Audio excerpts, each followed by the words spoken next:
Media మిత్రులందరికీ నమస్కారాలు.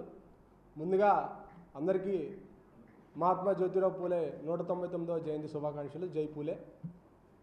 నిన్న Vijayawada confusion star Avinash DA departure arrival అంటే ఈరోజు బాగా విజయవాడ మొత్తం గుర్తుపెట్టుకుంటూ ఉంటుంది ఆయన్ని.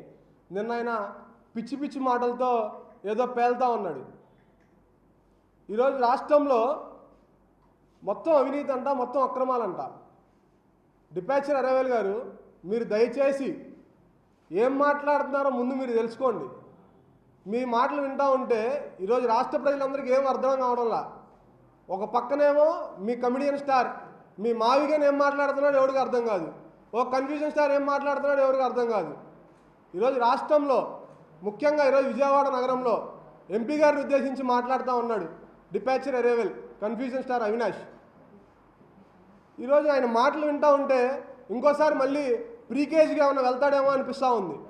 ఈరోజు రాష్ట్రంలో కేశినేని శివనాథ్ చిన్ని గారు జగన్మోహన్ రెడ్డి గారిని 11 రెడ్డి అన్నాడంట. ఏమా 11 సీట్లు వస్తే 11 రెడ్డి అనుకుంటా 175 రెడ్డి అంటారా? నిజంగా నీకు చిప్పు తప్పినట్టుంది. ఈరోజు జగన్మోహన్ రెడ్డి ఏ ట్యాబ్లెట్లు అయితే వాడుతూ ఉన్నాడు నువ్వు కూడా ఆ ట్యాబ్లెట్లు వాడుతున్నట్టున్నావు. అందుకే నీకు పూర్తిగా చిప్పు తప్పింది. ఇంకోసారి నీకు చిప్పు పని చేయాలంటే ఈరోజు రాష్ట్రంలో నారా లోకేష్ గారి ఆధ్వర్యంలో ఇంటర్నేషనల్ స్టాండర్డ్స్లో స్కూల్స్ బ్రహ్మాండంగా జరుగుతూ ఉన్నాయి. నువ్వు మళ్ళీ 1వ తరగతి నుంచి చదువుకోవడానికి కూడా అవకాశం ఉంది. నువ్వు మళ్ళీ నారా లోకేష్ గారు ప్రారంభించిన ఇంటర్నేషనల్ స్కూల్ స్టాండర్డ్స్లో 1వ క్లాస్కి రావడానికి సిద్ధంగా ఉండు.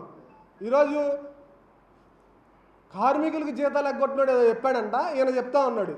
ఈరోజు అదే కార్మికుల జీతాలు ఎగ్గొట్టిన నీ గురువర్యులు, నీ మాజీ ఎంపీ కనకపు సింహాసనంపై కుక్కను కూర్చోబెట్టారని ఆ రోజు నిన్ను ఉద్దేశించి మాట్లాడాడు. నువ్వు నిజంగా కుక్కవేనా? ఆయన మాట్లాడిన దానికి ఆయన ఒక వేదాంతి, నువ్వు ఒక సిద్ధాంతి. ఈరోజు మీకు ఏది నచ్చితే నోటికి ఏది వస్తే అదే మాట్లాడుతూ ఉన్నారు. ఈరోజు నువ్వేంటో, నీ పరిస్థితి ఏంటో, నువ్వు ఎక్కడి నుంచి పోటీ చేయాలనుకుంటున్నావు ఫస్ట్ తెలుసుకో. అసలు పోటీ అనే మాటకి నువ్వు అనర్హుడివి.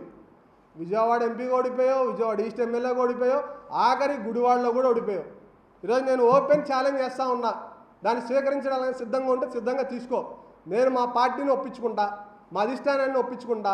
నువ్వు విజయవాడ నగరంలో ఏ కాన్స్టిట్యూషన్ నుంచి అయినా కార్పొరేటర్గా పోటీ చేస్తే నేను నీ మీద పోటీ చేయడానికి సిద్ధంగా ఉన్నా.